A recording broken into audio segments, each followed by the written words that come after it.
Ang ganda rin ng babaeng kasama niya. I wonder kung ano ang relasyon nila. Isang mag-asawa sa tingin ko. Sobrang bagay nila sa isa't isa. I think boss at secretary sila. Aagawin ba nila ang kumpanya natin? Speaking of that, mukhang malungkot ang dalawang babae. Hindi pa sila bumitiw dahil matagal na silang nagtrabaho sa kumpanyang ito at nag-aatubili silang umalis. At saka, mahirap maghanap ng bagong trabaho ngayon. Bagamat halos hindi manatiling nakalutang ang kumpanya, binayaran pa rin sila pagkatapos ng lahat. Ginabayan ng sekretarya sina Guning at Leng Xiaoteng sa ikawalong palapag at diretsyong pumasok sa opisina ng chairman. Si Ning Chiangkai ay nasa 40 taong gulang at may katamtamang pangangatawan. Siya ay may payak na mukha, ngunit medyo matangkad. Nang makita ni Ning Chiangkai sina Guning at Leng Xiaoteng, nagulat siya, hindi dahil sa kanilang magandang hitsura, kundi dahil napakabata pa nila. Gayunpaman, karaniwan na ang mga batang tagapagmana at tagapagmana ay nagsimulang pamahalaan ang kanilang mga negosyo ng pamilya pagkatapos ng graduation, kaya tinanggap ito kaagad ni Ning Chiangkai. Pasok na kayo at maupo. Bagamat si Guning ang babaeng tumawag sa kanya, hindi inisip ni Ning Chiangkai na siya ang boss ngunit naniniwala siya na siya ang sekretarya ni Leng Xiaoteng. Nagbuhos ang sekretarya ng 2 tasa ng tsaa para kina Guning at Leng Xiaoteng bago ibinigay sa kanila ang mga materyales na inihanda na nila. Ito ang mga materyales tungkol sa Cola Ine Pharmaceutical Company. Pakibasa muna sila. Bagamat alam na ni Guning ang mga problema ni Cola Ine, nagkunwari pa rin siyang nagbasa ng materyal. Inupahan ni Cola Ine ang lugar na ito para patakbuhin ang kumpanya, kaya hindi gaanong gumastos para makuha ito. Mga ad ng Pub Future. To be honest with you, may sadyang pumipigil sa mga gamot natin na maipasa sa drug control, kaya hindi natin mailagay sa market. Iyon ang pinagmulan ng lahat ng problema ni Cola Ine ngayon. I'm more than happy that you're willing to acquire Cola Ine, but I still have to remind you that you must have the ability to pass the drug control, seryosong sabi ni Ning Chiangkai. Kahit nasabik siyang ibenta ang kanyang kumpanya, ayaw niyang mabitag ang iba. Nang marinig iyon, ngumiti si Guning. Tila si Ning Chiangkai ay talagang isang matuwid na tao. Ginoo. Ning, huwag kang mag-alala. Iniimbestigahan namin ng husto iyon. Nang marinig iyon, gamaan ang loob ni Ning Chiangkai. Gayunpaman, dagdag ni Guning. Ginoo. Ning, I have a proposal, and I bet that you will be very interested in. Ito. Ano ito? Tanong ni Ning Chiangkai na may pagkamausisa. Umaasa ako na maaari mong patuloy na patakbuhin si Cola Ine bilang general manager. Sa madaling salita, ako ang magiging behind the scenes na boss, at ikaw pa rin ang namamahala sa kumpanyang ito. Bukod sa kaakit-akit na salary package, bibigyan din kita ng 20% shares, sabi ni Guning. Ano? Medyo nagulat si Ning Chiangkai. Hahayaan ba ako ng babaeng ito na patuloy na pamahalaan si Cola Ine bilang general manager? Siya ang magiging behind the scenes boss. Siya ba ang tunay na bumibili ni Cola Ine, hindi ang lalaki? Maaari ba akong magkaroon ng parehong sakit-akit na pakete at 20% na pagbabahagi? Napakaganda para maging totoo, at hindi makapaniwala si Ning Chiangkai sa kanyang narinig. Hindi rin siya hinimok ni Guning, ngunit binigyan siya ng sapat na oras upang matuno ang balita. Pagkaraan ng mahabang panahon, nag-alinlangan si Ning Chiangkai, Miss Go, sigurado ka ba? Oo, sabi ni Guning nang may katiyakan. Gayunpaman, hindi mo ba iniisip na ang 20% ay sobra na? Nabahala si Ning Chiangkai. Mga ad ng Pub Future. Wala naman, ngumiti si Guning. Huwag isipin na magiging madaling trabaho ito. Kailangan mong maging responsable para sa lahat ng mga bagay sa kumpanya, habang ako ay nasa likod ng eksena. Bilang karagdagan, maliban sa mayroon ding iba pang mga pangkalahatang tagapamahala na tumutulong sa akin na pamahalaan ang aking iba pang kumpanya. Nang marinig iyon, napagtanto ni Ning Chiangkai na maraming kumpanya si Guning sa ilalim ng kanyang pangalan. Nagtataka siya kung paano siya nakapagpatakbo ng napakaraming negosyo sa murang edad, ngunit hindi siya nagtanong. Dahil sinabi ni Guning, tinanggap ni Ning Chiangkai sa huli, magaling ko. Bagamat pumayag si Ning Chiangkai, nagtagal pa rin si Guning para balon siya bago pumirma sa kontrata. You're from the older generation, so Uncle Ning daw ang itatawag ko sa'yo. Tiyo Ning, hanggat tapat ka sa akin, hindi kita pakikitungo ng hindi patas. Pagkasabi nito, biglang naging seryoso at malamig si Guning. Gayunpaman, kung maglakas loob kang ipagkanulo ako, hindi mo kakayanin ang resulta. Nasaksihan ng L1 Legon ang unang publikasyon ng kabanatang ito sa Enyo Euro LB1N. Halos mawalan ng hininga si Ning Chiangkai dahil sa panggigipit niya. Sa kanyang pagkamangha, napakalakas ni Guning sa murang edad. Miss Gu, huwag kang mag-alala. Hinding-hindi kita ipagkakanulo, nangako si Ning Chiangkai. Pinili ni Guning na maniwala sa kanya sa ngayon, ngunit walang makakaalam kung ano ang mangyayari sa mangyayari. Pareho silang nangyari ng oras para mas makilala ang isa't isa at magkasundo. Pagkatapos nito, kinuha ni Guning ang kontrata. Matapos pirmahan ang mga papeles, kailangan nilang pumunta sa departamento ng gobyerno ang mga legal na pamamaraan para tapusin. Sa tingin ko, maaari nating pag-usapan ang tungkol sa gamot ngayon. Gusto kong sirain mo ang lahat ng mga gamot na nagawa mo na, dahil gusto ko ng mga bagong gamot, sabi ni Guning. Nang marinig iyon, nagulat si Ning Chiangkai. Ang batch ng gamot ay halos ilang milyong yuan. Hindi siya ginambala ni Ning Chiangkai, ngunit hinayaan siyang magpatuloy. Mayroon akong isang espesyal na tableta na may mahusay na mga epekto. Makakatulong ito na pagalingin ang anumang sakit ng walang anumang epekto. Kapag ginamit na natin ito sa paggawa ng mga gamot at pampaganda, maaari tayong kumita ng malaki, sabi ni Guning. Namangha si Ning Chiangkai, ngunit may pag-aalinlangan din. Maging si Leng Xiaoteng ay hindi napigil ang sumimangot sa pagkalito. Agad na nagpaliwanag si Guning. Naiintindihan ko na mayroon kang mga alalahanin, ngunit kung hindi ito hanggang sa pamantayan, hindi ito papasa sa kontrol ng droga, tama ba? Sumang-ayon si Ning Chiangkai.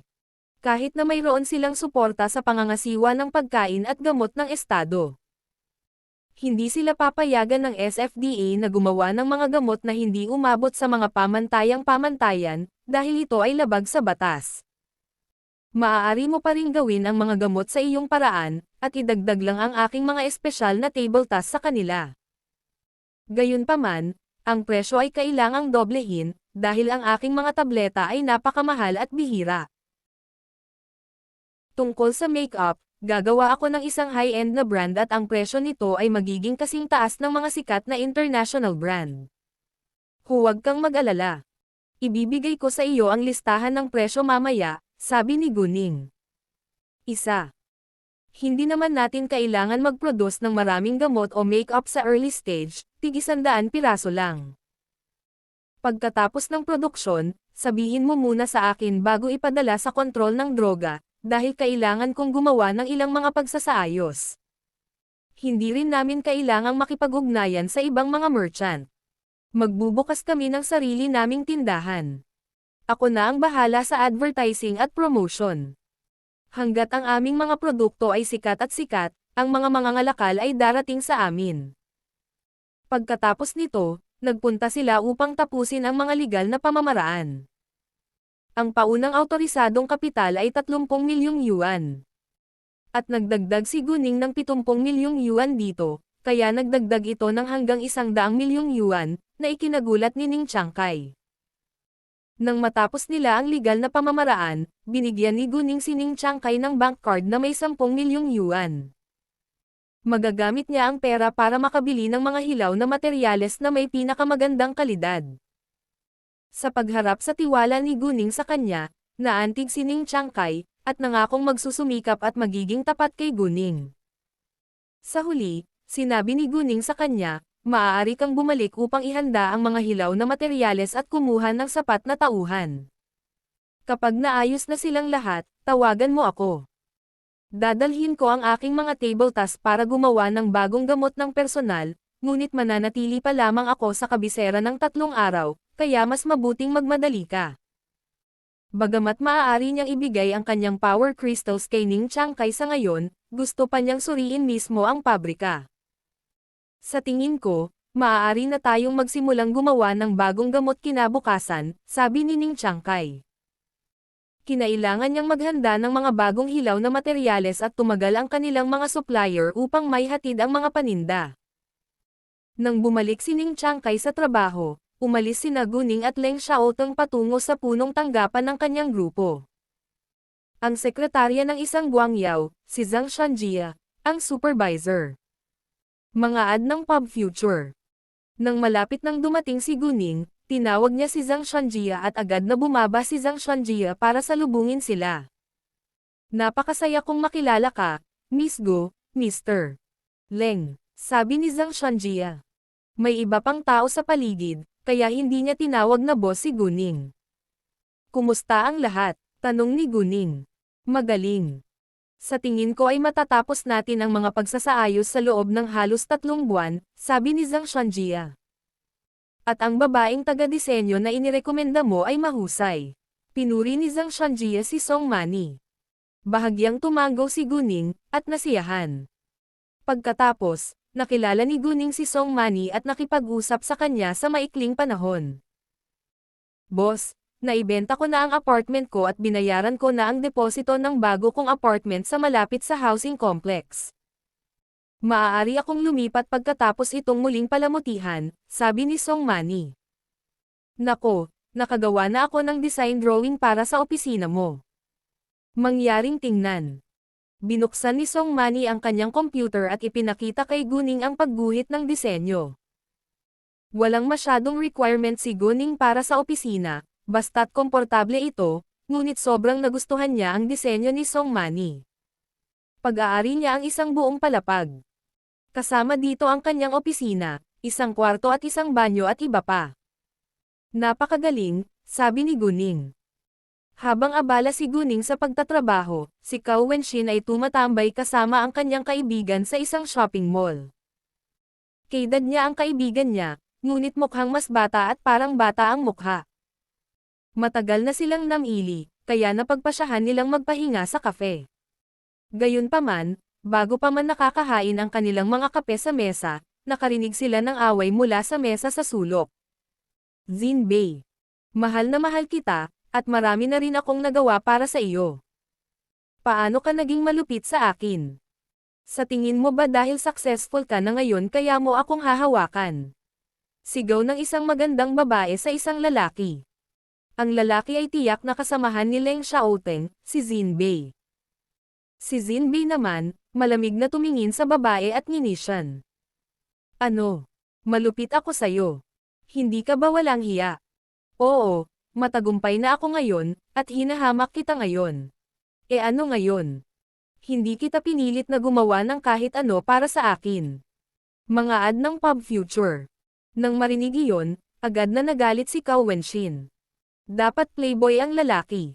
Napaisip siya sa sarili. Lahat ng tao sa kafe ay may parehong ideya. Ikaw, galit ang babae. Yu Wenjing, pabayaan mo na ako. Kung hindi, babayaran mo ito, sabi ni Jinbei, saka tumayo para umalis. Jinbei, please, huwag. Sinundan siya ni Yu Wenjing na tumayo.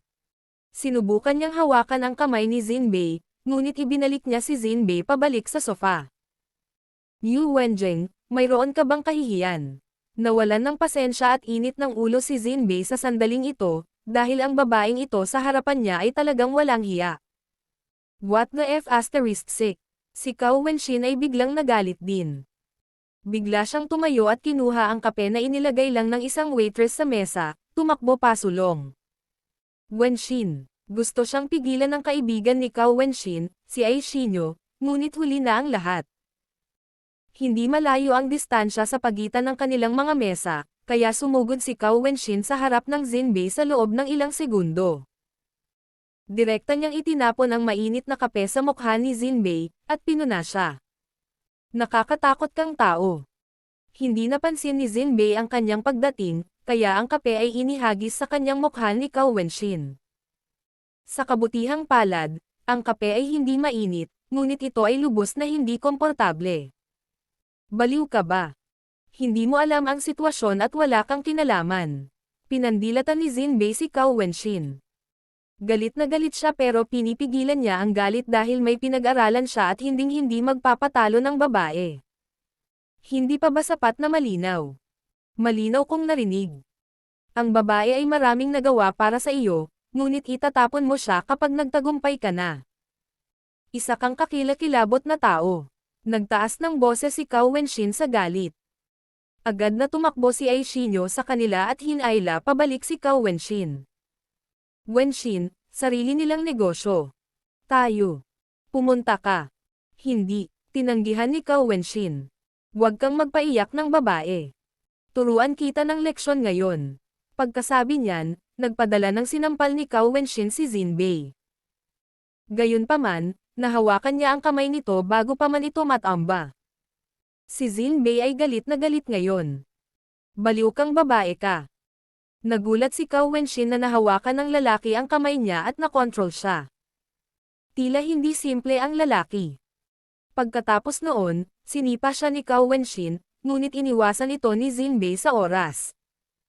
Napagtanto na ngayon ni Cao Wenshin na marunong ding lumaban ang lalaki, at mas magaling pa siya sa kanya. Bitawan mo ako. Si Cao Wenshin ay sumuko at nagpumiglas na alisin siya. Ayaw din ni Jinbei na mag-aksaya ng oras sa kanya, dahil may mga mantsa ng kape sa buong damit niya, at kailangan niya itong palitan kaagad. Pagkatapos ay itinapon ni Jinbei ang kamay ni Cao Wenshin bago tumalikod at naglakad palayo. Galit na galit si Cao Wenshin, ngunit alam din niyang kalaban niya ang lalaki, kaya't muli na lang siyang naglakad pabalik sa kanyang upuan sa galit. Tiyak na siya ay isang kakilakilabot na tao.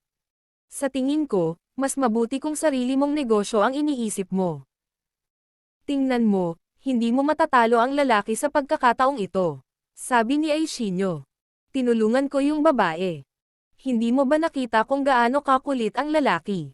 Ganti ni Cao Wenshin. Problema nila iyon, at wala itong kinalaman sa iyo. Inilibot ni Aishinyo ang kanyang mga mata kay Cao Wenshin. Pagkatapos bumisita sa gusali ng opisina, tinawagan ni Guning si Luzon at nakipag-usap sa kanya sandali sa telepono. Aabutin pa ng 3 buwan upang muling palamutihan ang buong gusali ng opisina at dapat itong ipalabas ng hindi bababa sa 1 buwan bago lumipat ang mga tao.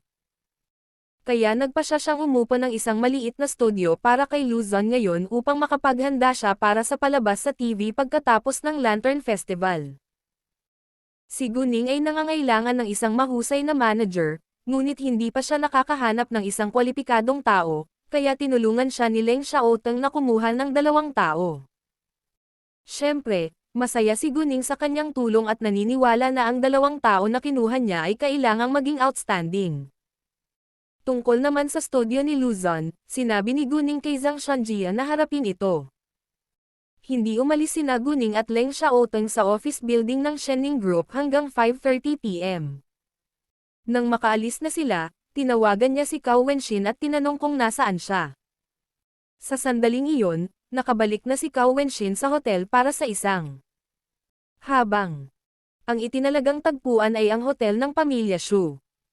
Ang Jinlin Hotel, na hindi kalayuan sa hotel na tinutuluyan ni Cao Wenshin, kaya sinabihan siya ni Guning na sumakay ng taxi papunta sa Jinlin Hotel. Tumagal si Guning ng halos kalahating oras bago umalis papuntang Jinlin Hotel. Mga ad ng Pub Future. Matapos sabihin ni Guning kay Cao Wenshin ang numero ng pribadong silid kung saan sila magtitipon, umalis si Cao Wenshin patungo sa hotel. Samantala, magkasunod na dumating si Xu Jinchen at ang isa pa. Naunang dumating sina Xu Jinchen at ang kanyang nakababatang kapatid na babae, kasunod sina Chen Ming at si Ming. Nang makita si Ming, tinukso ni Xu Qingyin, "Oh, bakit wala si Yoxen?" Nang tanungin siya nito na malungkot ang ekspresyon ni Ming at hindi niya sinagot ang tanong niya, pero ang mukha niya ang nagsasabi ng lahat. Nabigo na siya na hindi makapunta si Qiu Yoxen sa kabisera. Alam iyon ni Xu Qingyin, at sadyang tinutokso siya. Ang masama pa, hindi pa malinaw ang kanilang relasyon, na higit na nakaabala kay Siming. Hindi ka rin single. I feel so lonely now, sabi ni Xu Jinchen. Single pa rin siya ngayon. Tumawa si Chen Meng. Nasaktan si Siming. Itigil mo na. Kung mamatay ako sa kalungkutan mawawalan ka ng malapit na kapatid. Wala kaming pakialam, sabay na sinabi ni Xu Jinchen at Chen Meng. How could you? Tinapan ni Siming ang kanyang dibdib gamit ang isang kamay. Gayunpaman, bago niya natapos ang kanyang pangungusap, bumukas ang malakas na pinto. Nagulat ang lahat ng nasa private room, at napatingin sa paligid. Pumasok si Jinbei sa galit, na bihirang makita. Nagtanong si Xu Jinchen, Jinbei, anong problema? Bakit galit na galit ka? Umupo si Jinbei sa harap ng mesa, at uminom ng isang tasa ng tsaa bago niya ibinuka ang kanyang bibig. Nakilala ko si Yu Wenjing ngayon. Hindi niya ako binitawan at sinabing marami na siyang nagawa para sa akin at iniwan ko siya. Walang hiya talaga ang babae. Nang marinig iyon, lahat ay nagpakita ng matinding disgusto kay Yu Wenjing. Mga ad ng Pub Future. Si Yu Wenjing ay ganap na walang hiya. Siya ang hinamak dahil wala ka noon, at ngayon matagumpay ka na, gusto niyang bumalik ka sa tabi niya. Interesting, sabi ni Siming. Eksakto. Ang kanyang vanity ay sobrang nakakadiri, sabi ni Xu Jinchen na may paghamak. At, may isang baliw na babae na biglang sumulpot at binato sa mukha ko ang isang tasa ng kape. Sumigaw pa siya na ako ay isang kakilakilabot na tao. Galit na galit si Jinbei. Ako ba ay isang kaayla-hilakbot na tao? Ako ba? Haha, haha. Tumawa ng malakas ang lahat. Bagamat si Jinbei ang biktima, ito ay napakasaya. Sila ay malapit na magkaibigan, at ang mga malalapit na kaibigan ay nasiyahan sa pagtatawanan sa isa't isa. Gayunpaman, ang sinabi ni Yu Wenjing ay malamang na makagawa ng hindi pagkakaunawaan sa iyon ng iba, sabi ni Chen Meng. Umiling si Xu Qingyin. Eksakto. Hayaan mo na ang babae, iisipin ko na isa kang nakakatakot na lalaki. Kahit na, wala itong kinalaman sa kanya. Reklamo ni Jinbei. Dapat niyang isipin ang sarili niyang negosyo. Siya ay mainit ang loob, ngunit inatake ang maling tao, muling tumawa si Xu Jinchen. Bagamat naiintindihan din ito ni Jinbei, galit pa rin siya sa baliw na babaeng iyon. Bandang 5:50 PM, dumating si Cao Wenxin sa Jinlin Hotel, ngunit hindi siya pumunta sa private room, dahil wala siyang kakilala doon at medyo nahihiya siyang mag-isa doon. Sa makatuwid, nagpa siya siyang hintayin sina Guning at Leng Xiaoteng sa bulwagan. Nang halos ika-6 ng gabi, dumating sina Guning at Leng Xiaoteng, at silang tatlo ay sabay na umakyat. Kumusta, Xiaoteng, Guning? Binati sila lahat. Ito ang unang pagkakataon na nakilala ni Jinbei si Guning. Medyo nasasabik siya, dahil si Guning ang babaeng nagpabago sa isip ng kanyang amo. Ikaw ang girlfriend ni Xiaoteng, tama ba? Oo. Ikinagalak kitang makilala. Ako si Guning, magalang na sabi ni Guning. Hay, ako. Bago pa matapos ni Jinbei ang kanyang tanong, napansin siya ni Cao Wenxin at napabulalas, ikaw ang napakasamang tao. Nang marinig iyon, ang lahat ay natigilan sa isang segundo. Nang makita si Cao Wenxin, nagalit kaagad si Jinbei, at nakipagtalo pabalik. At ikaw ang baliw na babae. Makinig ka, hindi ako masamang tao. Maliban kina Guning at Leng Xiaoteng, agad na napagtanto ng iba pang mga tao na ang babaeng pumasok kasama sina Guning at Leng Xiaoteng ay ang mismong baliw na babae na sinabi sa kanila ni Jinbei.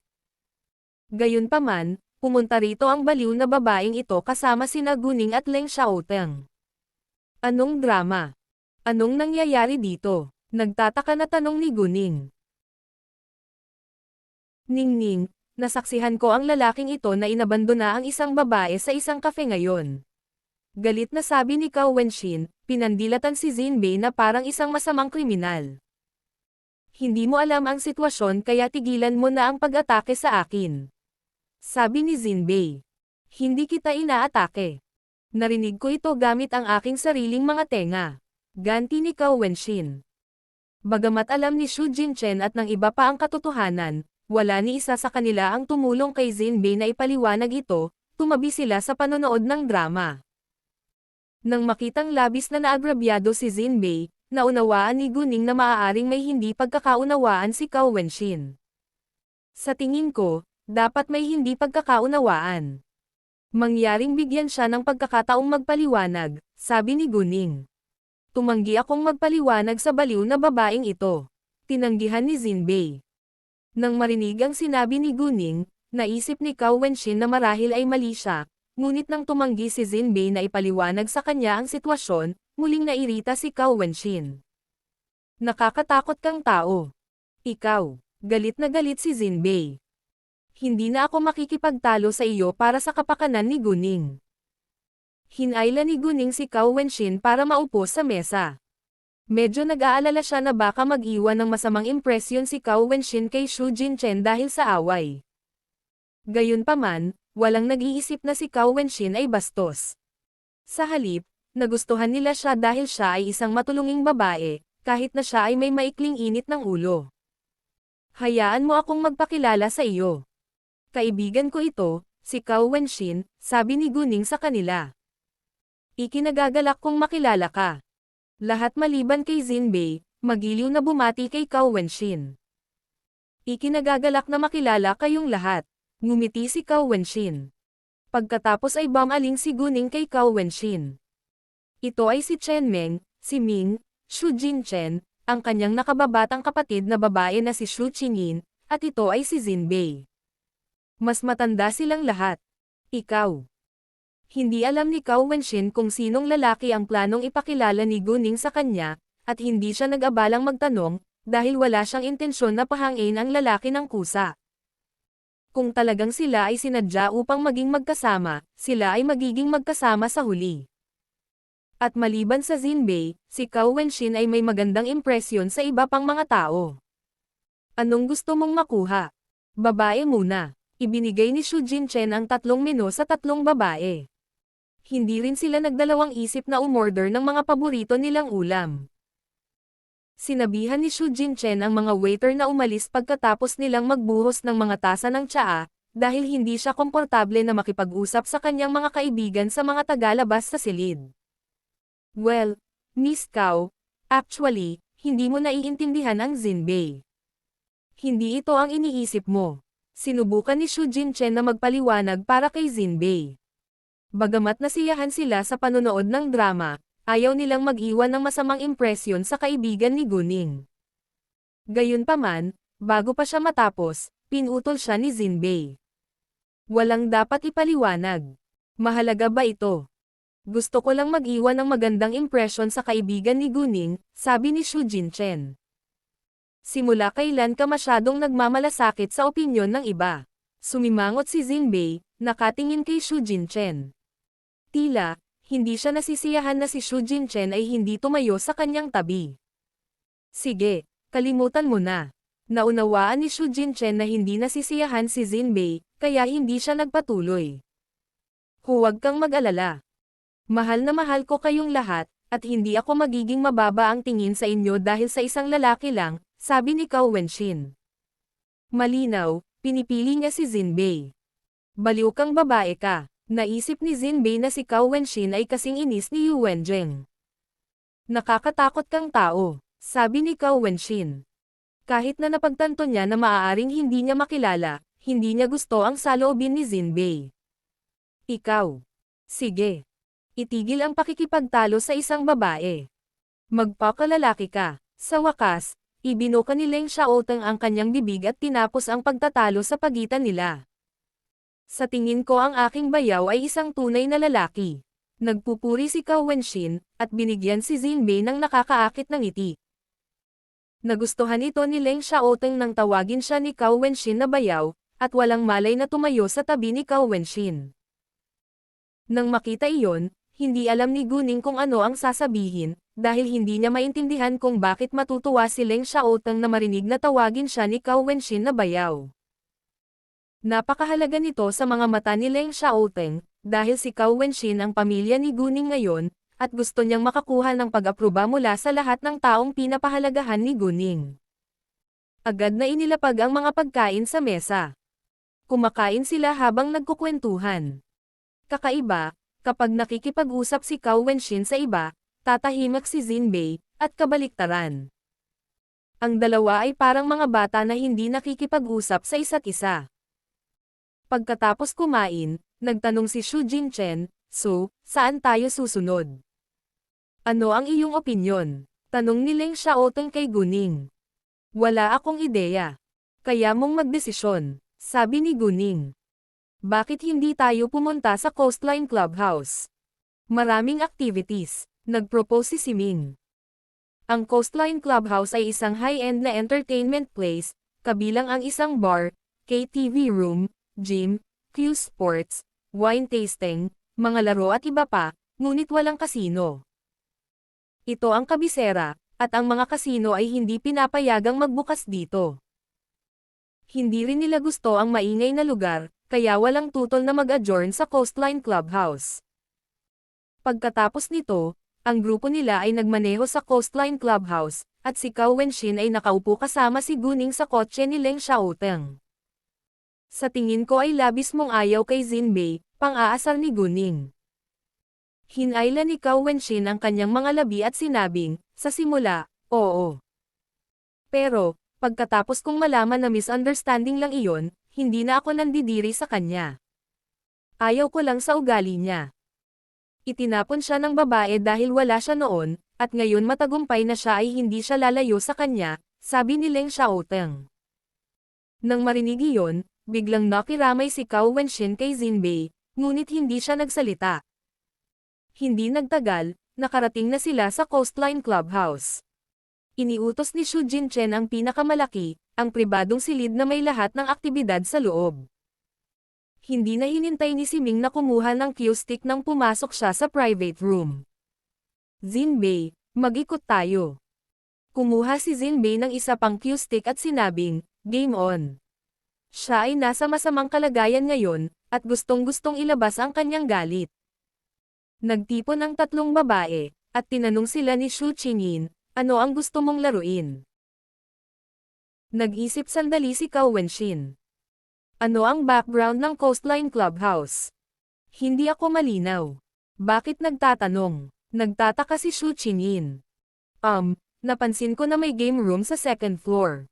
Pagkatapos ng pinagdaanan ni Cao Wenshin sa Earth Nightclub, hindi na siya nang ahas na manalo ng pera sa mga entertainment place. Siyempre, hindi siya mananalo, ngunit mananalo si Guning. Hindi maintindihan ni Xu Qingyin kung bakit nagkaroon ng conflict sa pagitan ng background ng Coastline Clubhouse at ang katotohanan ng gustong maglaro ng mga slot machine si Cao Wenshin. Ngunit naunawaan ito kaagad ni Guning. "Ayos lang. Tara na." Pagkasabi niyan, tumayo si Guning. Ginawa na ni Guning ang kanyang investigasyon at hindi ang Qinggang o ang Kiringang ang nagmamay-ari ng Coastline Clubhouse. Siyempre, maaaring isa pa itong gang, ngunit hindi ito pinansin ni Guning dahil nahawakan na niya ang dalawang kasamang gang sa bansang ito. Hindi niya ito pinansin, ngunit ayaw din niyang malagay sa gulo. Sa makatuwid, nagpasya siyang panatilihing mababa ang profile. Pagkatapos ay sinabi ni Guning kay Leng Xiaotong na pupunta sila sa game room, at umalis kasama sina Cao Wenshin at Xu Qingyin. Nang makita ang likod ni Cao Wenshin na umaalis sa Jinbei ay bumantong hininga ng may pang-aalipusta. "Jinbei, bakit kailangan mong kumilos ng ganito laban sa isang batang babae? Magpakalalaki ka," sabi ni Chen Meng. Sick off, galit na sabi ni Jinbei, at hindi pinansin si Chen Meng bago bumalik para maglaro ng Q Sports. Well, Jinbei, wala ka sa magandang kalagayan ngayon." Umiling si Xu Jinchen. Karaniwan, si Jinbei ay mahusay sa paglalaro ng Q Sports, ngunit ngayon ay mas malala pa ang hindi nilalaro kaysa kay Siming. Pumunta ang tatlong babae sa ikalawang palapag at nagpalitan ng chips na 10,000 yuan bago sila pumasok sa loob. Dahil sa pambihirang hitsura nila, sa pagpasok nila sa game room, maraming tao ang nakapansin sa kanila. Nagpunta sila sa isang slot machine, ngunit 4 na hoodlum ang lumakad papunta sa kanila bago pa man nila ito nasimulang laruin. Ang mga hoodlum na iyon ay tumingin sa 3 magagandang babae, at sinabing may halatang kawalang interes, "Hoy, mga beauties. Ano ang nilalaro mo? Hayaan mong tulungan ka namin. Medyo magaling kami. Mga ad ng Pub Future." "Hindi," malamig na sabi ni Cao Wenshin. "Iwanan mo kami. Huwag masyadong malamig," sabi ng isang lalaki. "Gusto mo bang makipaglaro sa amin? Natatakot ako na hindi mo kayang bayaran ang resulta." Ngumisi si Guning. Ang grupo ng mga hoodlum ay sabay na hindi nasisiyahan. Sabi ng leading man nila, "Ano? Interesting. Walang hindi natin kayang bilhin dito. Kung ganoon, subukan natin. Ang taya ay 10,000 yuan. Kung manalo ka, pakikinggan ka namin. Kung nanalo kami, dapat humingi ka ng tawad sa amin bago ka mawala." "Paano kung ganoon?" mahinahong sabi ni Guning. Parang hindi naman siya kinakabahan. Ningning. Medyo nag-alala si Xu Qingyin. Gusto niyang pigilan si Guning, ngunit nag-ambala siya ni Cao Wenshin, "Huwag kang mag-alala. Magiging maayos lang kami." Si Cao Wenshin ay walang anumang alalahanin. Buo na ang tiwala niya kay Guning ngayon. Nag-aalala si Xu Qingyin na baka matalo si Guning, ngunit hindi niya akalain na ang mga hoodlum ay nang-ahas na saktan sila. Nasa itaas si Leng Xiaoteng at ang iba pa, at paprotektahan nila sila. Bagamat kalmado si Guning, hindi ito sineseryoso ng mga hoodlum. "Well, naglakas loob kang tumaya sa akin, kaya ipaalam ko sa iyo kung sino ang amo dito. I think we'll have a great night tonight," the leading hooligan said, and seemed sexually excited already, as if he was in control of everything. Labis na hindi nasisiyahan si Guning. Ang mga hoodlum na iyon ay naghuhukay lang ng sarili nilang libingan. Nagtipon-tipon ang mga tao sa kanilang paligid para manood ng drama. Gayunpaman, iilan sa kanila ang nagpositibo sa sitwasyon ni Guning, dahil ang mga hoodlum na iyon ay regular na bisita dito at sila ay magaling sa paglalaro ng mga slot machine. "Magsimula na tayo," ngumiti si Guning, ngunit tila malamig pa rin. Si Guning at ang nangungunang binata ay nakatayo sa harap ng mga slot machine. Pareho silang tumaya sa lahat ng linya. Hinayla ng binata ang spin sa kanyang machine bago si Guning, at nagsimulang gumawa ng malakas na ingay ang slot machine. Samantala, mabilis ang takbo ng 10 reels. Hinayla ni Guning ang pag-ikot pagkatapos niyang gawin, at ang 10 reel sa screen ng kanyang makina ay nagsimulang gumalaw ng mabilis. Kanina pa pinindot ng hooligan ang stop button, at huminto ang slot machine sabay tunog na parang may pumipindot lang sa preno. Ang 10 reels ay unti-unting huminto mula kaliwa pa kanan, at lahat ay nakatutok sa screen. Ang larawan ng 200 beses ay naka-line up sa isang linya kasama ng 5 linya na lumabas sa screen ng slot machine ng binata. Bagamat hindi gaanong 200 beses, nasiyahan naman ang binata, dahil mahirap manalo kahit lahat ng linya ay tumaya.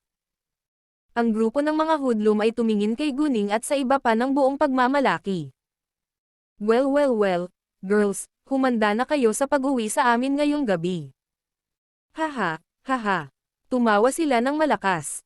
"Sa tingin ko ay hindi," sabi ni Guning. Bigla niyang pinindot ang stop button at unti-unting huminto ang mga larawan. Kasabay nito, ang mga linya sa kabilang slot machine lahat ay nagpakita ng resulta.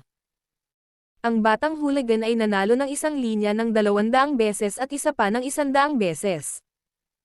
Gayunpaman, bago sila matuwa, napansin nila na ang mga larawan sa screen ng slot machine ni Guning ay nagsimulang lumabas sa sunod-sunod na linya. Nagulat ang lahat.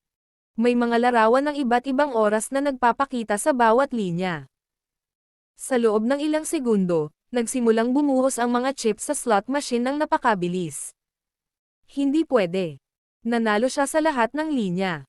Jesus! Napakaswerte niya. Dapat mayroong hindi bababa sa 100,000,000 yuan dito. Parami ng parami ang pinalibutan ng selos si Guning. Kahit na si Cao Wenshin ay nakahanda sa pag-iisip, muli pa rin siyang namangha. "Nasa panaginip ba ako?" Hindi makapaniwala si Xu Qingyin sa kanyang mga mata. Kailangan mo bang kurutin kita? Tanong ni Cao Wenxin. Salamat na lang. Agad na tumanggi si Xu Qingyin. Pagkatapos ay tumingin si Guning sa mga kabataan iyon at malamig na sinabi, natalo ka sa laro. Humingi ka ng tawad bago ka mawala. Alam mo ba kung sino ako? How dare you ask me to sorry? Itinanggi ng binata ang kanyang napagkasunduan, dahil napakahiyang humingi ng tawad sa publiko. Pumayag na siya noon pa lang dahil naniniwala siyang hindi siya matatalo. Hihingi ka ba ng tawad o hindi? Mahina at nagbabanta ang boses ni Guning. Agad na naramdaman ng mga binata na sila ay nasa isang nagyelo na silid at hindi maiwasang manginig sa ginaw.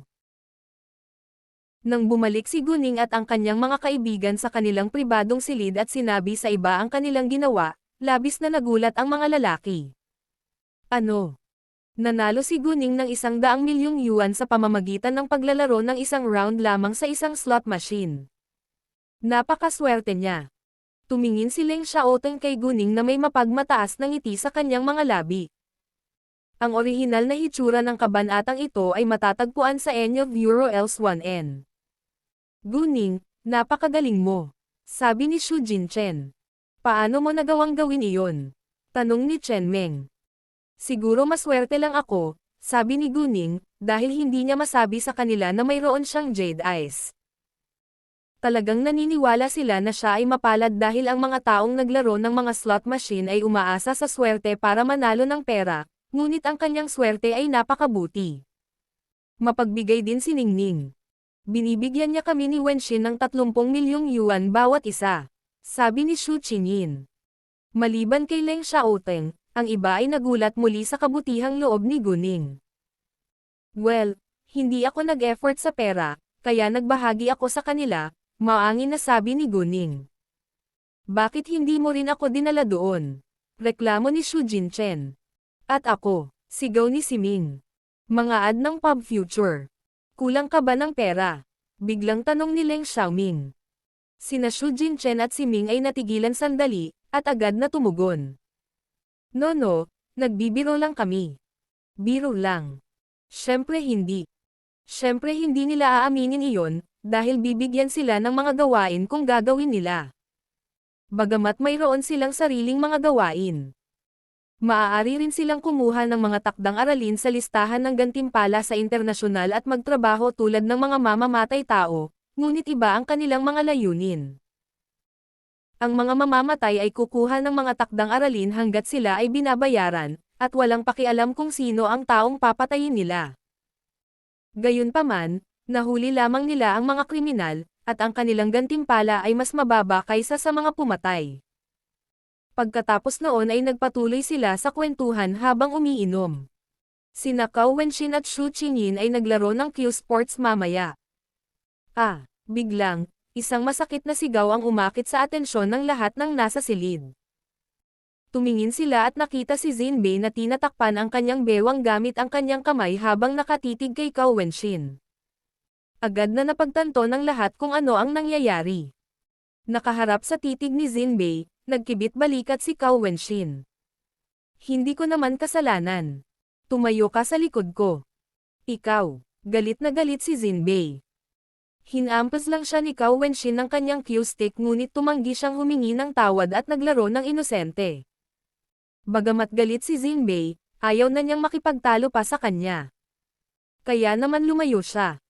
Hindi rin sila nagtagal doon, at naghiwalay noong 11 PM na.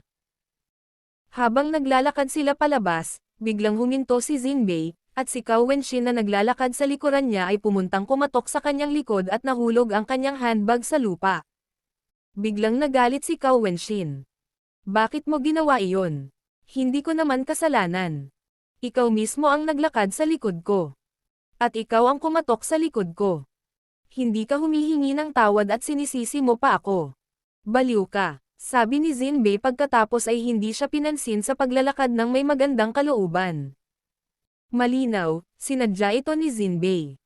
Ikaw, galit na galit si Cao Wenxin, ngunit wala siyang magawa.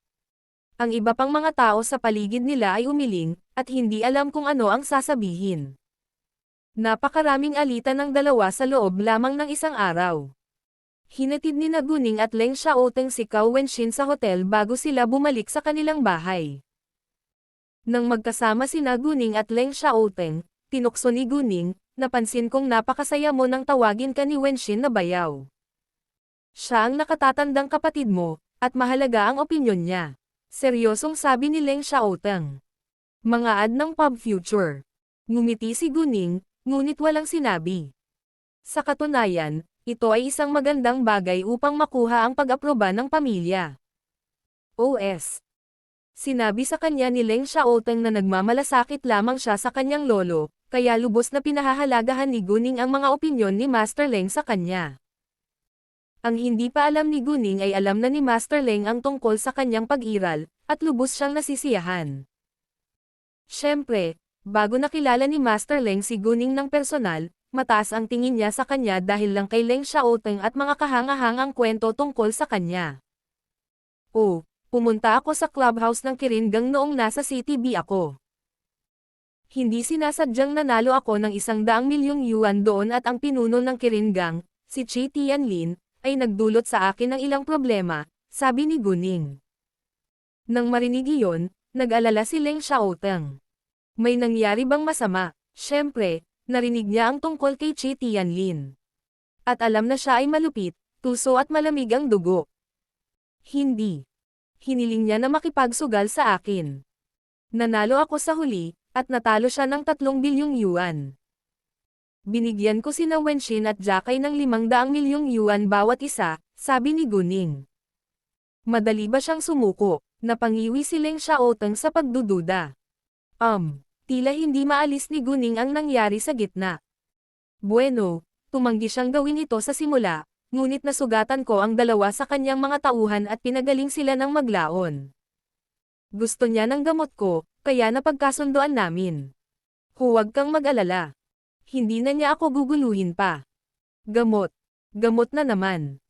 Gayunpaman, pakialam lang ni Leng Xiaoteng kung susubukan ni Chi Tianlin na maghayganti kay Guning.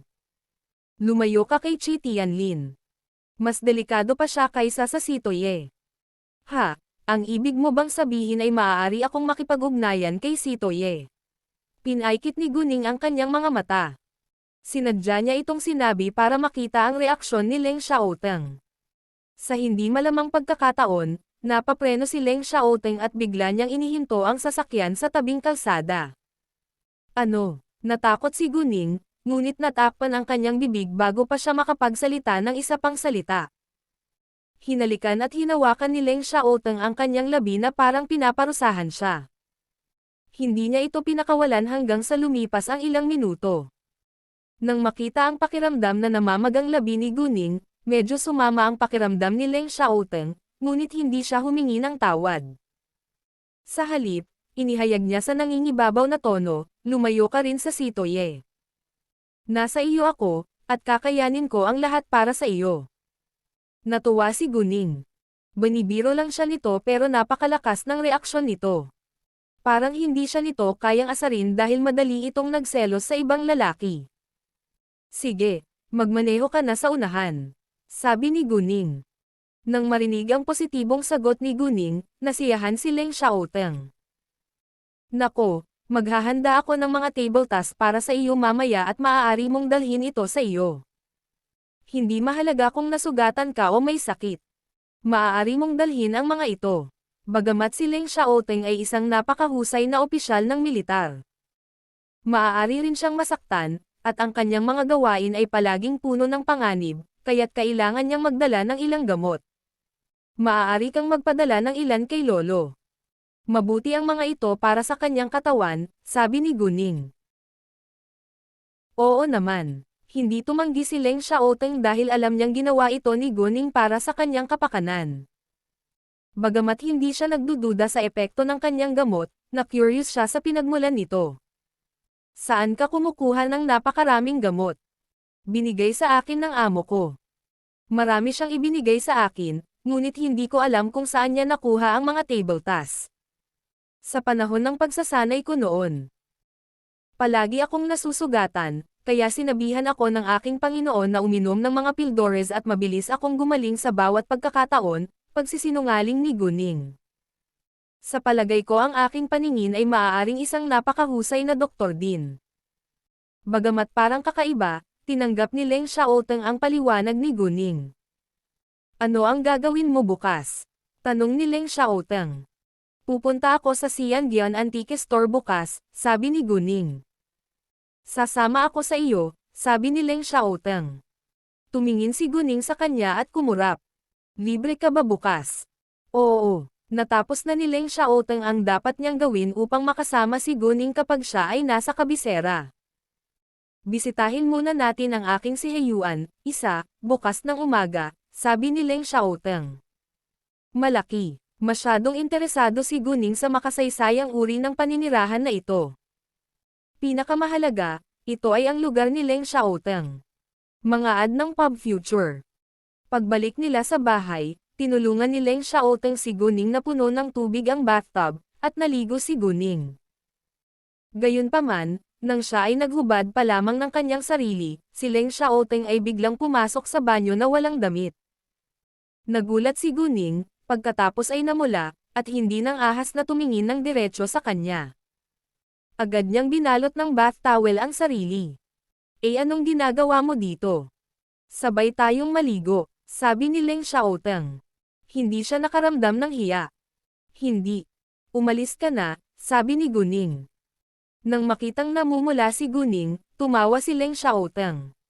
Hindi mo ba naisip na huli na ang lahat para mahihiya ngayon? Pagkasabi nito ay lumapit ito sa kanya at kinuha ang kanyang bath towel. Ikaw, medyo galit si Guning, ngunit hindi alam kung ano ang sasabihin. Hindi na niya ito hinayaang magsalita bagkus ay hinayla siya nito sa kanyang mga bisig. Ang kanilang mga hubad na katawan ay nagdampi sa isa't isa sa matinding pagsinta. Mabangis na hinalikan ni Leng Xiaoteng si Guning habang gumagalaw ang mga kamay nito sa makinis nitong katawan. Nasiyahan si Guning sa kanyang paghipo. Tuluyan na siyang sumuko at hinayaan niyang gawin ang lahat ng gusto niya. Nang magbukang liwayway kinabukasan, iminulat ni Leng Xiaoteng ang kanyang mga mata. Nang makita niya ang kanyang babae na tahimik na natutulog sa kanyang mga bisig, nakaramdam siya ng matinding pag-ibig. Napakasaya na nasa tabi niya siya. Naisip ni Leng Xiaoteng na maaaring mamatay siyang mag-isa. Gayunpaman, mula nang makilala niya si Guning, bumibilis ang takbo ng kanyang puso at ngayon ay mahal na mahal niya ito. Matapos titigan si Guning saglit, at ubiling umalis si Leng Xiaoteng sa kama. Maghahanda sana siya ng almusal para kay Guning. Habang ibinabalik niya si Guning sa kama, nagising si Guning. Xiaoteng, tawag nito sa kanya ng kalahating gising pa siya. Umaga, baby. Nagising ba kita? Inilagay ni Leng Xiaoteng ang kanyang braso na nakalantad sa hangin sa kubrekama, pagkatapos ay hininaan ang kanyang boses. Maaga pa. Maaari kang matulog ng mas matagal. Mahinahong sagot ni Guning saka bumalik sa mahimbing na tulog. Sa tabi ni Leng Xiaoteng, naramdaman niyang ligtas siya kaya madali siyang nakatulog ng mahimbing. Isa pa, talagang pagod na pagod siya sa ginawa nila kagabi. Si Leng Xiaoteng ay nagsuot ng magiliw at mapagmahal na ngiti nang makita niyang natutulog muli si Guning pagkatapos ay lumabas. Pagkatapos niyang maghanda ng almusal, bumalik siya sa kwarto. Mga ad ng Pub Future. Sa oras na ito, ganap na gising si Guning. Handa na ang almusal, sabi ni Leng Xiaoteng. Salamat, sabi ni Guning at umupo. Nang makita niyang hiyubot-hubad pa rin siya sa maraming hiki, purong pula ang mukha niya at agad niyang hinayla ang kubrekama para takpan ang sarili. Labas. Masayang tumawa si Leng Xiaoteng bago siya lumabas. Oh, nasa closet ang mga damit mo. Hindi umalis si Guning sa kama hanggang sa wala si Leng Xiaoteng. Binuksan niya ang aparador, at nakita niya ang isang hanay ng mga bagong damit, na kanya-kanyang lahat. Gayunpaman, nang mapansin niyang pambabaeng damit na panloob, muli siyang namula. Binili niya ba lahat ito? O may pinabili ba siya sa iba? Hindi ba siya nakaramdam ng awkward? Labis na nabigla si Guning nang malaman niyang bagay sa kanya ang underwear. Matagal siyang nagsuot ng damit at lumabas ng kwarto. Medyo nasiyahan si Leng Xiaoteng nang makita niyang suot ni Guning ang damit na inihanda niya para sa kanya. Si Guning, sa kabilang banda, ay hindi man lang siya binigyan ng tingin, ngunit umupo sa mesa at diretsyong kumain ng almusal. Naunawaan ni Leng Xiaoteng na siya ay nahihiya ngunit sinadya niya itong dinala. Kasya ba? Malumanay na sagot ni Guning, pagkatapos ay nanatiling tahimik. Tumigil na rin si Leng Xiaoteng sa panunokso sa kanya. Pagkatapos ng almusal, tinawagan ni Guning si Cao Wenxin at inanyayahan siyang tumambay sa kanila. Nang marinig iyon, hindi nasiyahan si Leng Xiaoteng.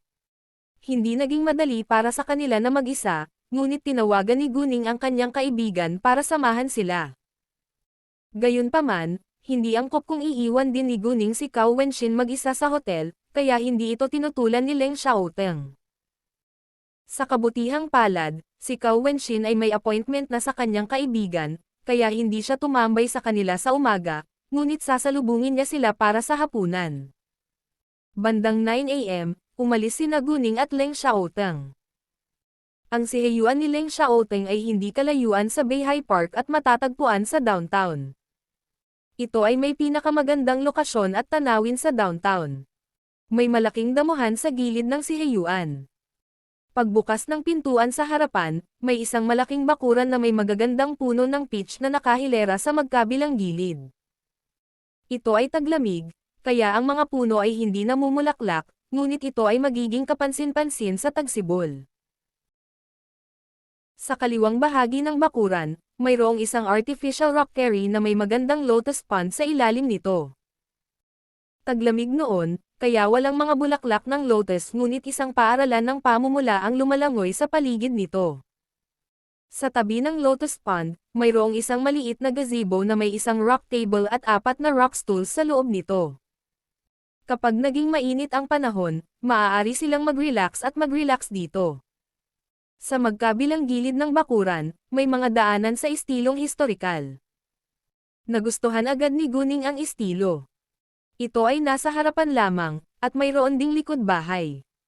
Patuloy silang nauuna, naglalakad sa harap na bulwagan hanggang sa likod ng bakuran. Muling nagningning ang mga mata ni Guning nang makita niya ang tanawin. Ang likod ng bakuran ay napakaganda kaya talagang nagustuhan ni Guning ang lugar na ito. Gusto mo ba? Kahit na alam na ni Leng Xiaoteng ang sagot mula sa mukha ni Guning, gusto pa rin niyang marinig ang sagot mula sa bibig nito. Siyempre gusto ko, napangiti si Guning sa kaligayahan. Niyakap ni Leng Xiaoteng si Guning at sinabi. Malapit sa Capital University ang lugar na ito. Kapag nag-aral ka pwede na tayo dito. Natigilan si Guning saglit at tinanggihan. Hindi, bibili ako ng sarili kong bahay. Nang marinig iyon, nabalisa si Leng Xiaoteng. Hindi, dito ka titira kasama ko. Hindi. Wala akong pakialam. Maninirahan ako saan ka man nakatira. Ayaw makipagtalo ni Leng Xiaoteng kay Guning. Ang gusto lang niya ay makasama siya. Natuwa si Guning sa kanyang parang bata na tugon, ngunit siya ang magdedesisyon pagdating nito. Enya 00V Euro Elsa 1N ang nag-host ng premiere release ng chapter na ito. Mga ad ng Pub Future. Amscope. Ang iyong solusyon para sa mga maaasahang microscope at telescope. Amscope. Ang iyong solusyon para sa mga maaasahang microscope at telescope. Ang lahat ng mga produkto ay nilagyan ng mga advanced na optika at matatag na konstruksyon, na tinitiyak ang pagiging maaasahan at katumpakan sa iba't ibang mga aplikasyon ng microscopy. Amscope sa Impressware. Bagamat hindi kailanman nanatili si Leng Xiaoteng sa siheyuan na lahat ng kailangan ay nasa loob nito, at regular itong nililinis, para manatili sila rito kung kailan nila gusto. Ningning, gusto mo bang magpahinga sa kwarto, o samahan mo akong mag-grocery? Tanong ni Leng Xiaoteng. Sasama ako sa iyo, sabi ni Guning nang walang pag-aalinlangan. Malaki. Pagkatapos ay hinawakan ni Leng Xiaoteng ang kamay ni Guning at nagmaneho papunta sa supermarket. Pagpasok nila sa supermarket, lahat ng tao sa paligid nila ay natulala sa kanilang kakaibang hitsura. Tinitigan pa ng ilang babae si Leng Xiaoteng at dirdiretsong hindi pinansin ang mga kapareha nilang lalaki. Gayunpaman, hindi sila pinansin ni Leng Xiaoteng, Sa halip ay tinanong niya si Guning, ano ang gusto mong makuha? Tingnan muna natin ang paligid. Sabi ni Guning. Wala talaga siyang ideya kung anong pagkain ang bibilhin, dahil hindi siya masyadong interesado sa pagluluto. Itinulak ni Leng Xiaoteng ang cart habang hinahanap ni Guning ang gusto niya. Si Guning ay hindi pumili ng maraming pagkain, dahil dalawa lang sila. Pagkatapos mag-grocery, sinabihan ni Leng Xiaoteng si Guning na magpahinga at magluluto siya. Sa oras na ito, natanggap ni Guning ang tawag ni Guman. Ningning. 3 araw na lang ang Lantern Festival. Kailan ka uuwi? Tanong ni Guman. Ang kanyang anak na babae ay abala araw-araw sa ibang lungsod. Nag-aalala siya, ngunit wala siyang magawa. Abala ako bukas, ngunit babalik ako kinabukasan, sabi ni Guning. Lagi kang abala, pero hindi kita matutulungan yan. Dapat alagaan mong mabuti ang iyong sarili. Wala akong pakialam kung magkano ang kikitain mo, ang kalusugan mo ang pinakamahalaga, okay? Sabi ni Guman. Naiintindihan ko. Inay, kailangan mo ring alagaan ang iyong sarili, sabi ni Guning.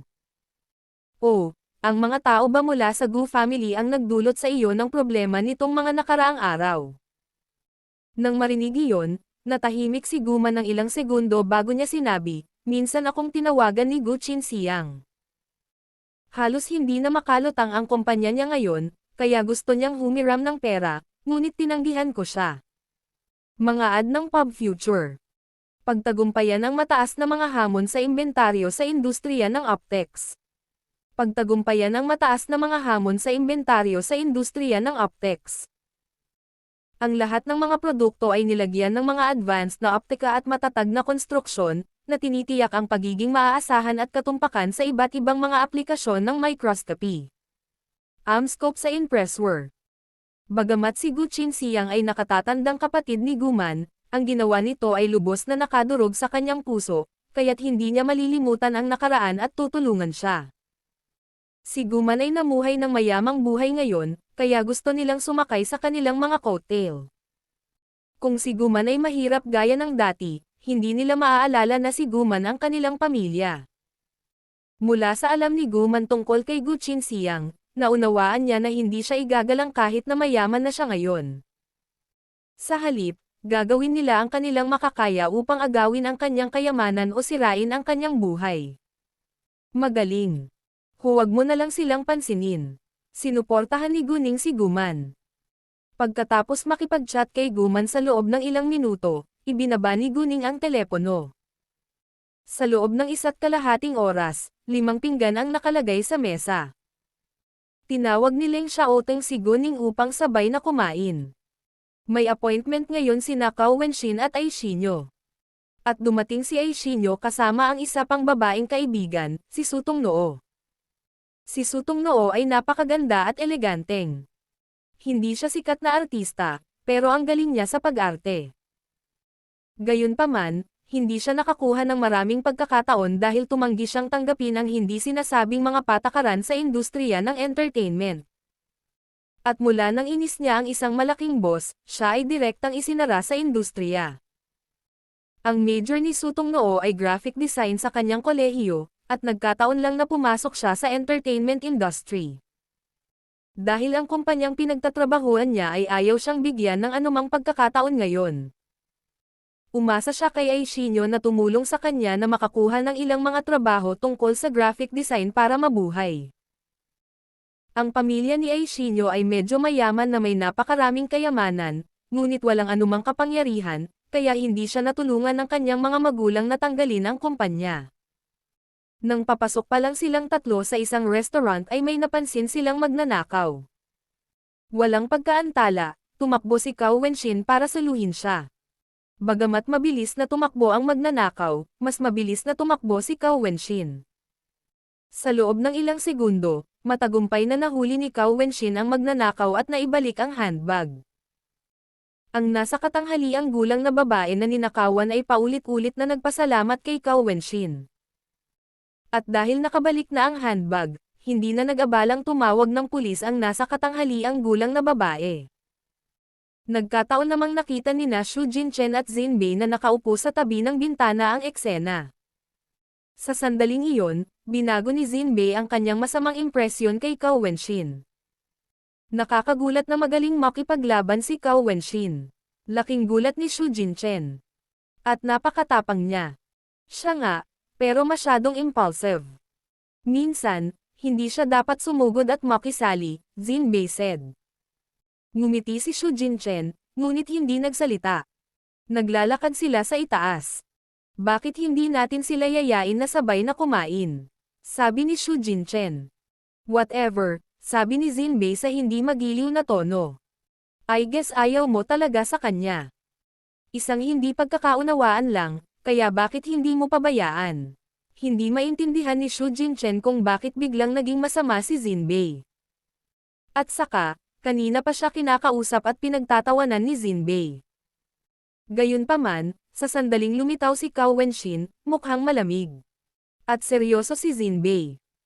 Fine, kung ayaw mo siyang makita, hindi ko sila iimbitahan. Magpanggap na lang tayo na hindi natin sila nakikita pagdating nila mamaya. Bahagyang kumunat ang noo ni Jinbei. Iginalo niya ang kanyang mga labi, ngunit walang sinabi. May dining hall lang ang restaurant na ito, kaya mahirap magpanggap na hindi nila nakita si Cao Wenxin at ang kanyang kaibigan, maliban na lang kung maglakad ang dalawang babae sa tapat. Gayunpaman, ginabayan ng isang waiter si Cao Wenxin at ang kanyang kaibigan na naglalakad sa direksyon nila. Ang masama pa, sinalubong ni Cao Wenxin ang mga mata ni Xu Jinchen sa susunod na segundo, at magiging bastos kung wala pa ring sasabihin si Xu Jinchen. Oh, hi, Miss Cao. Nagkataon lang. Gusto mo bang kumain sa amin? Magalang na sabi ni Xu Jinchen. Sinulyapan ni Cao Wenxin si Jinbei, at tumanggi. Salamat, Mr. Xu, pero nakapag-book na kami ng table. Direkta niyang hindi pinansin si Jinbei. Pagkatapos noon, sinundan ni Cao Wenxin ang waiter, naglalakad papunta sa isang mesa na nasa harap ng mesa ni Xu Jinchen. Nang makita ni Aishinyo si Jinbei, nagulat siya. Wenxin, napakaliit ng mundong ito. Kilala mo ang kaibigan ng kakilakilabot na lalaki. Sabi ni Aishinyo kay Cao Wenxin. Bagamat pinananatiling mahina ni Aishinyo ang kanyang boses, narinig pa rin ito ni Jinbei at Xu Jinchen. Biglang nagalit si Jinbei, ngunit tahimik na tumawa si Xu Jinchen. Medyo nahiya si Cao Wenxin at nagpaliwanag. Actually, misunderstanding lang. Hindi siya nakakatakot na tao. Girlfriend niya ang babae at itinaboy niya dahil wala siya noon. At ngayong successful na siya, binalikan siya ng babae. Lahat sila ay mabubuting kaibigan ng aking bayaw, at sabay kaming kumain kagabi. Hindi niya gusto si Jinbei, ngunit hindi niya masisira ang reputasyon nito. Ano? Nagulat si Aishinyo. Nagkasundo ba kayo kagabi? Bueno, nagtalo kami saglit, sabi ni Cao Wenxin.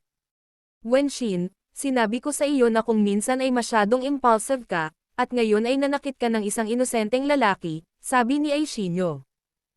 Hindi ko kasalanan. Nasaksihan mo rin ang nangyari kahapon. At napakadali para sa iba na hindi ito maintindihan.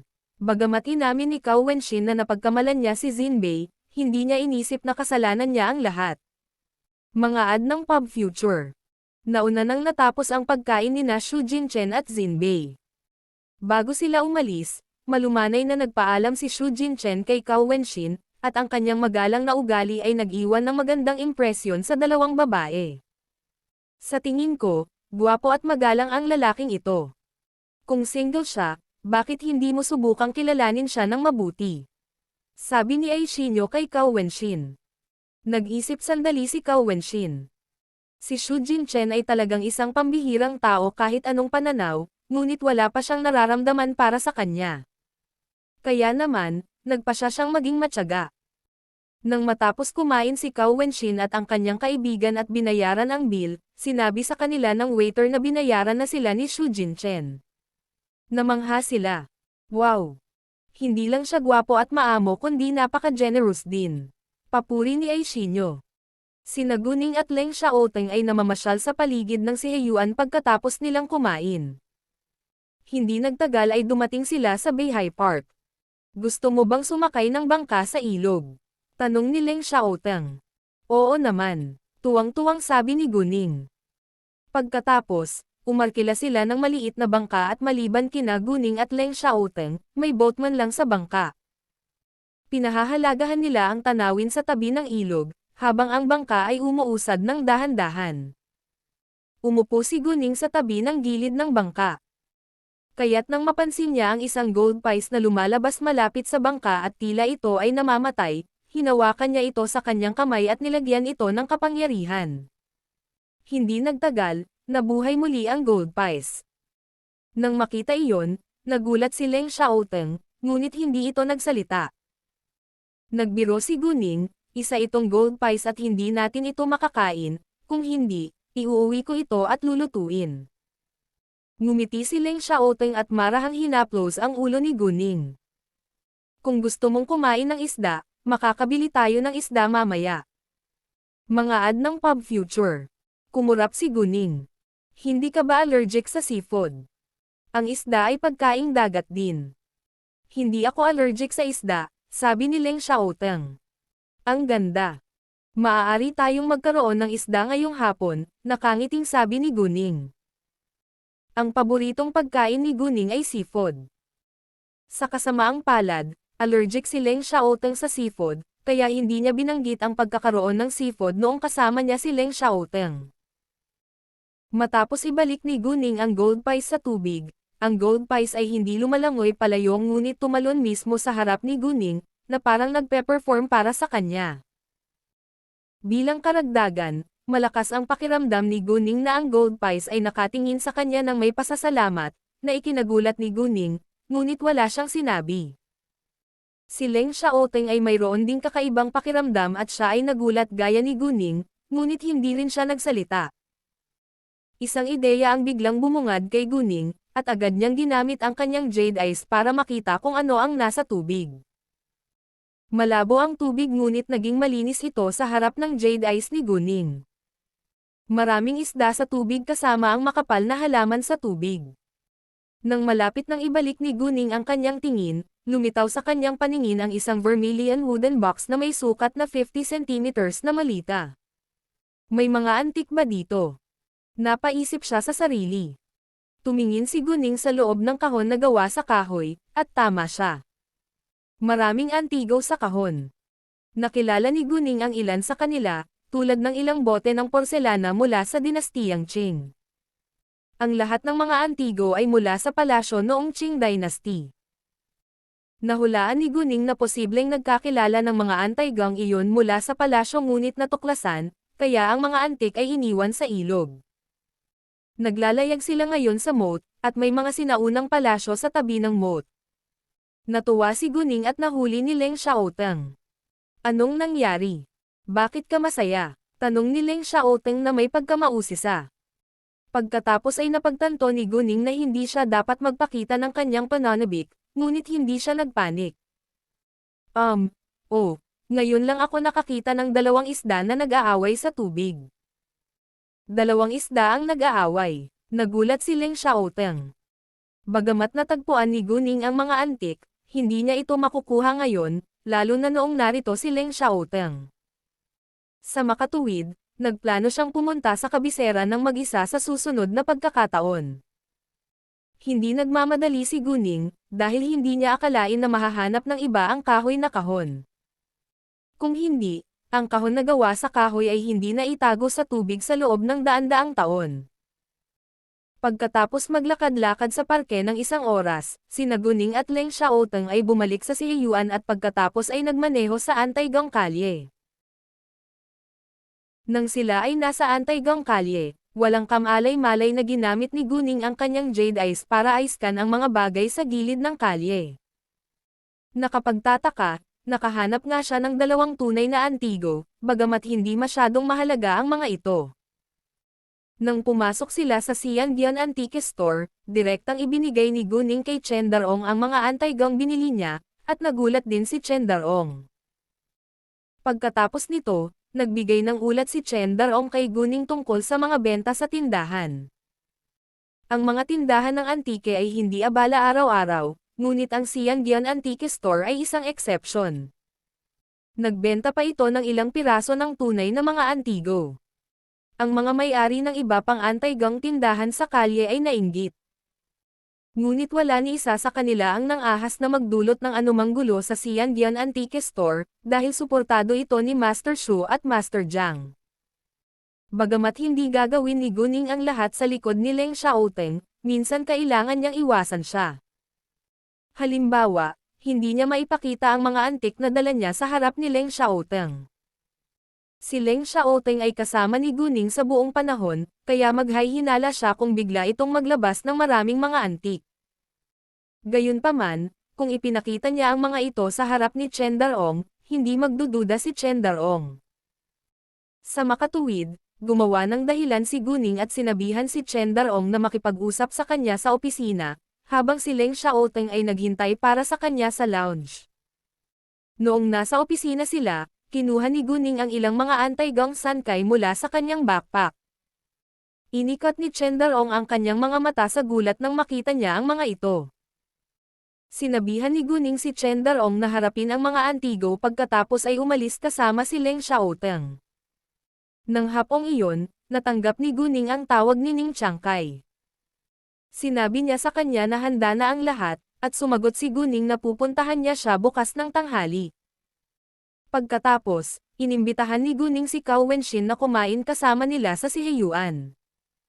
Medyo nagalit si Leng Xiaoteng na hindi niya kayang mapag-isa ang kanyang babae, ngunit hindi siya umimik.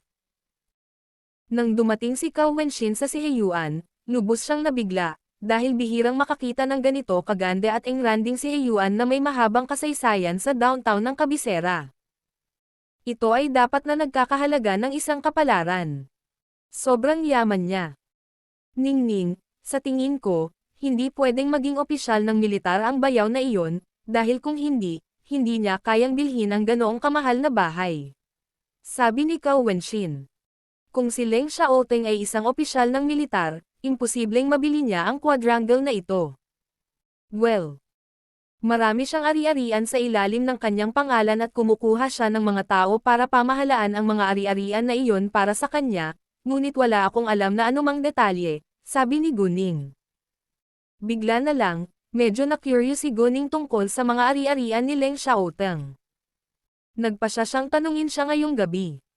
Tungkol sa background ng pamilya ni Leng Xiaoteng, hindi sinabi ni Guning kay Cao Wenxin. Sinabi ni Cao Wenxin kay Guning kung ano ang ginawa niya ngayon at binanggit niya si Sutong Noo. Matapos marinig ang nangyari kay Sutong Noo, isang ideya ang bumungad sa kanya. Si Sutong Noo ay napakaganda sa mahusay na mga kasanayan sa pag-arte, na nangangahulugan na siya ay may maraming potensyal.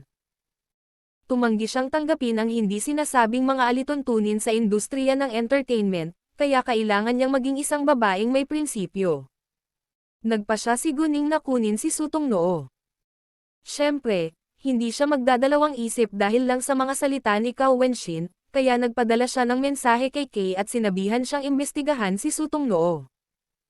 Sa loob ng 10 minuto, nakuha ni Kay ang resulta, na nagpatunay na totoo ang sinabi ni Cao Wenxin. Inis ni Sutong Noo ang isang mahalagang tao, at na-shoutout sa industriya. Ang kumpanyang pinagtrabahuan ni Sutong Noo ay ang Feiteng Entertainment, na hindi masyadong sikat sa kabisera ngunit hindi rin maliit. Sinabihan ni Guning si Kay na imbestigahan ang boss ng Feiteng Entertainment para malaman kung mayroon siyang maruming sikreto o wala. Kung mayroon siya, maaari niyang gamitin ang kanyang maruming sikreto para banta siya na tapusin ang kontrata kay Sutong Noo. Siyempre, kakausapin muna niya ito ng maayos. Kung ayaw niyang gawin iyon, pagkatapos ay pagbabantaan siya nito. Wenxin, maaari mo ba akong tulungang makipag-ugnayan kay Sutong Noo? Tanong ni Guning. Oo naman, sabi ni Cao Wenxin, bagamat hindi niya alam kung bakit nagtanong si Guning. Pakiusap, imbitahan mo siyang magkita tayo ngayong gabi.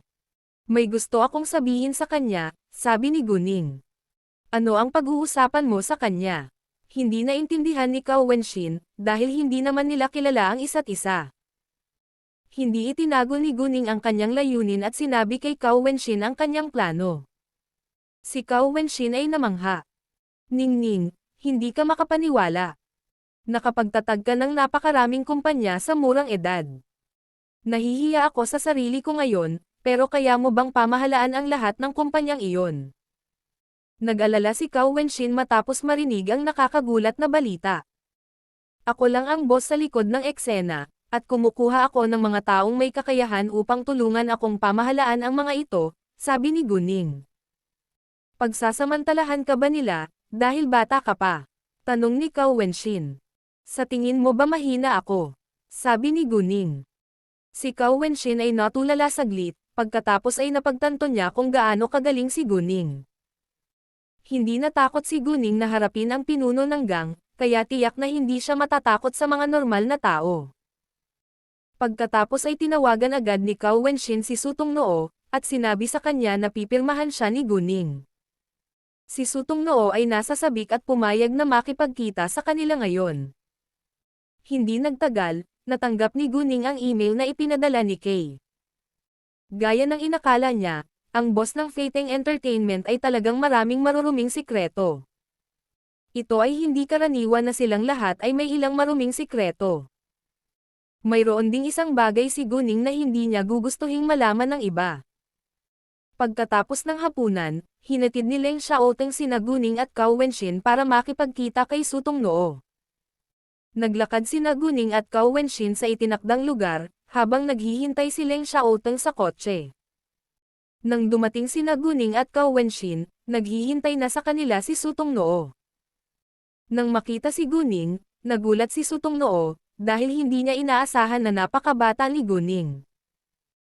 Gayunpaman, ipinakita pa rin niya ang kanyang paggalang kay Guning kahit na si Guning ay tila isang estudyante. Tung Noo, hayaan mo akong magpakilala sa iyo. Kaibigan ko ito, si Guning, sabi ni Cao Wenshin kay Sutong Noo. Ikinagagalak na makilala ka, Miss Gu.